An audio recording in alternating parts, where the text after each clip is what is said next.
types de questions posées au pendule. Avoir un pendule, c'est génial et pourtant, parfois on se casse la tête avec les questions posées.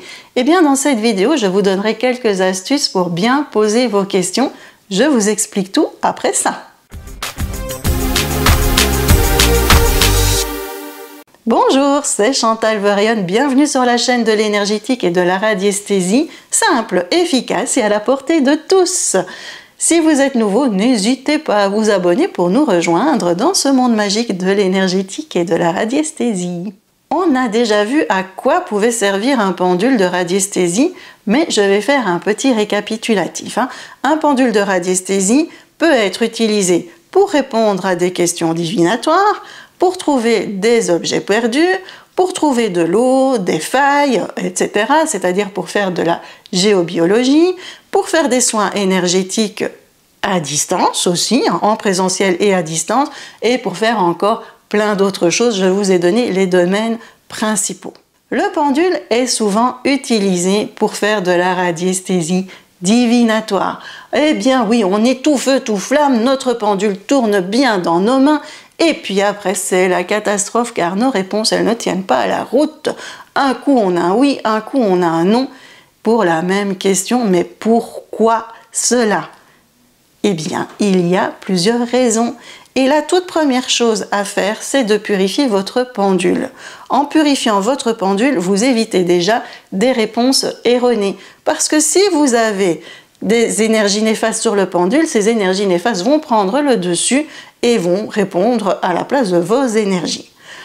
Vous allez me dire, oui mais Chantal, moi je fais tout ce que tu me dis déjà depuis longtemps et ça ne fonctionne pas, j'ai toujours des questions, j'ai toujours des réponses qui vont dans tous les sens.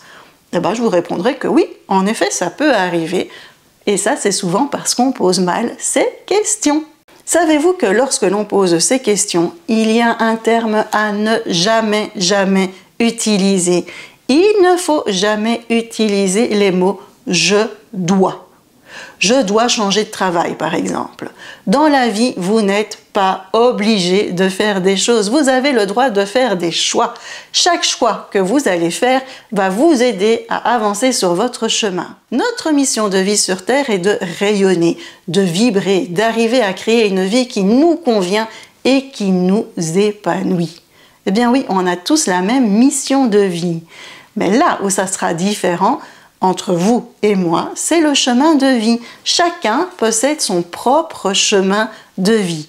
Et chaque choix que nous faisons nous fait avancer sur notre chemin de vie. Donc c'est pour ça qu'on n'a pas les mêmes chemins, vous et moi. Et à partir du moment où le choix que l'on fait a été fait en fonction de nous et de ce qu'on pense être le meilleur pour nous, eh bien le choix sera un bon choix. Même si au final, le résultat ne sera pas celui qu'on attendait. Ça, le résultat va dépendre en fait de votre vision des choses. Vous attendiez des choses en fonction de ce que vous espérez. La vie, c'est pas comme ça. Si votre choix n'aboutit pas à une réussite, ce n'est pas grave, car vous avez certainement appris des choses et ces choses vont vous aider à avancer sur votre chemin. L'erreur fait partie de l'apprentissage et fait partie du chemin de vie. Chaque fois que vous allez prononcer une question avec « je dois » ou « dois-je », vous risquez d'avoir des mauvaises réponses car les termes utilisés sous-entendent que vous ne prenez pas votre vie en main. Et ça, la vie n'aime pas. Tout choix doit se faire en accord avec vous-même. Ce n'est pas au pendule de décider pour vous. Souvent on me dit « mon pendule a dit que ». Non, le pendule c'est le résultat de vos énergies et de votre âme. Et votre âme, elle n'aime pas les « je dois ». Votre âme, elle aime que vous preniez les décisions en conscience. Ensuite, posez des questions simples dans lesquelles vous ne vous embrouillez pas. Par exemple, la meilleure université pour moi est l'université qui se trouve à Perpignan et qui porte le nom de machin. C'est super long. Essayez de découper la question. Quand vous découpez la question, il y a d'autres questions parfois qui vous viennent. Par exemple, suivre des cours sur tel domaine serait bénéfique pour moi. Une bonne école pour suivre ces cours se trouve à Perpignan. Et ainsi de suite. Parce qu'en fait, votre âme, que vous alliez à Perpignan ou à Outsiplou, à machin, peu importe. Plus vous allez découper vos questions, plus vous pourrez déterminer ce qui vous convient. Soyez simple et n'allez pas dans trop de choses, trop de directions différentes. Une question simple est beaucoup plus efficace qu'une question compliquée. Donc saucissonnez vos questions. Et pour finir, n'oubliez jamais que les questions sur le futur donnent des réponses aléatoires. Un jour, j'ai une personne qui est venue vers moi en disant ceci. « Chantal, j'ai besoin de votre aide, je n'arrive pas à avoir de bonnes réponses avec mon pendule. Tout ce qui concerne le passé est bon, mais pour le futur, ça ne fonctionne pas. » C'est tout à fait normal. Le passé est figé et est écrit. Il ne peut plus évoluer. Ce qui est fait, mais le futur, lui, il n'est pas écrit. Hein. Non, non, non, tout n'est pas écrit. Oui, il y a des grandes lignes qui sont écrites, mais pas tout. Vous avez le droit d'acheter une maison dans la ville A ou dans la ville B, et les deux maisons peuvent être bonnes pour vous. Vous avez juste à choisir ce qui vous convient le mieux.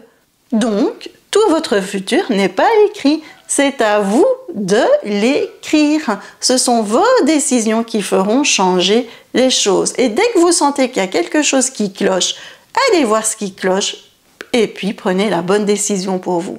Et puis il y a d'autres événements que nous ne maîtrisons pas. Et tant que les énergies qui nous entourent ne sont pas posées, stabilisées, les réponses pour vos questions concernant le futur peuvent changer d'un instant à l'autre. Ça peut être d'une seconde à l'autre. Je vais terminer cette vidéo en rappelant que pour bien utiliser un pendule en radiesthésie, il faut appeler les cercles de lumière, se protéger, se purifier, purifier son pendule et purifier la pièce dans laquelle on utilise le pendule. Et on termine par clôturer la séance quand toutes les questions ont été posées. Si ce que je viens de dire ne résonne pas en vous, je vous conseille d'aller écouter mes autres vidéos qui se trouvent sur cette chaîne YouTube. Il est temps de nous quitter maintenant. Prenez soin de vous. On se retrouve très vite et n'hésitez pas à vous abonner pour être tenu au courant des dernières vidéos sur ce monde magique. Je vous fais plein de bisous et je vous dis à bientôt.